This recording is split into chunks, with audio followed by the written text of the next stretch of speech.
Isaac, Abraham's son, married Rebekah when he was 40 years old. For 20 years, they did not have any children, so Isaac prayed to God for help.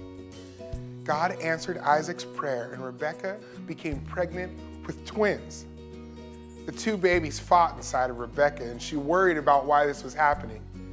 Rebekah asked God about the unusual behavior of the babies. The Lord spoke to Rebekah and told her part of his special plan for the two babies.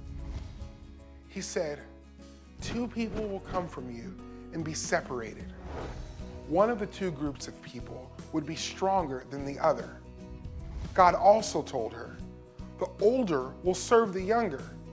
This was not what usually happened in a family, but this was part of God's plan for Abraham's family. Rebekah had two boys.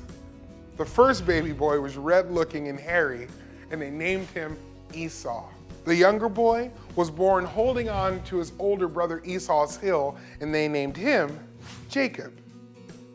Later, the land where Isaac and his family lived had a famine.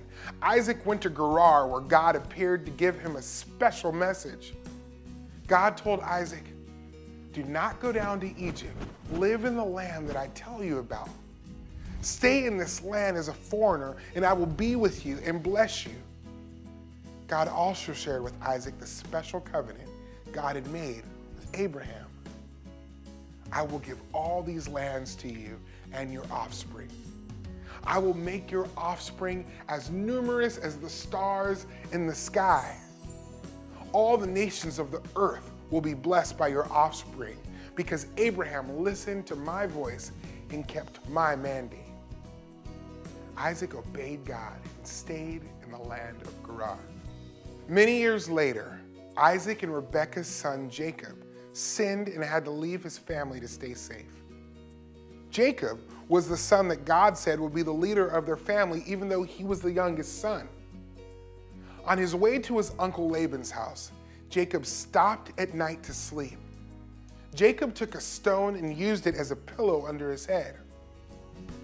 While he slept, he had a dream. And in his dream, he saw a stairway coming down from heaven to the ground. There were angels going up and down the stairs. Then Jacob saw God, who spoke to him. "I am the Lord, the God of your father Abraham and the God of Isaac. I will give you and your offspring the land that you are now sleeping on." The covenant God made with Abraham, God now gave to Abraham's grandson Jacob. God told Jacob his family would be like the dust of the earth. They would spread out in all directions, and all the people on earth would be blessed because of his family. God promised Jacob, "I am with you and will watch over you wherever you go. I will bring you back to this land." Jacob awoke and said, "Surely the Lord is in this place. What an awesome place this is." Early the next morning, as a way to remember the place where God had shared his plan with him, Jacob took the stone under his head and poured oil over it. He renamed the place Bethel. Jacob made a vow that because God kept his promise to him, Jacob would follow and honor God. God's wonderful plan to Abraham extended well beyond his lifetime.